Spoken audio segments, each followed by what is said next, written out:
কিরে বুড়ি, তুই কোথায় যাচ্ছিস?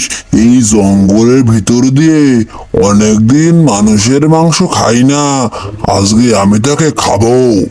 শোনরে মূর্খ ভাল্লুক, তোর কি মনে হয় আমি এই জঙ্গলে এমনি এমনি এসেছি?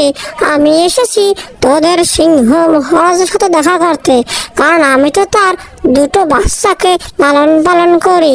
আমি তো তোদের বনের মেহমান রে। কি তুমি কি বলছো বুড়ি? তুমি মানুষ হয়ে সিংহের ছানা লালন পালন করছো? আমি তোমার কথা কি করে বিশ্বাস করব? তুমি সত্যি বলছো নাকি মিথ্যে বলছো? অবিশ্বাসের কি আছে রে বেটা বোকা ভাল্লুক? এত ভয়ঙ্কর জীবজন্তু থাকতে কি আর আমি জেনে শুনে এমনি এমনি এই বনে এসেছি নাকি? নিশ্চয়ই আমি সিংহ মহারাজের কাছে যাব, আমি সেই জন্যই তো এসেছি।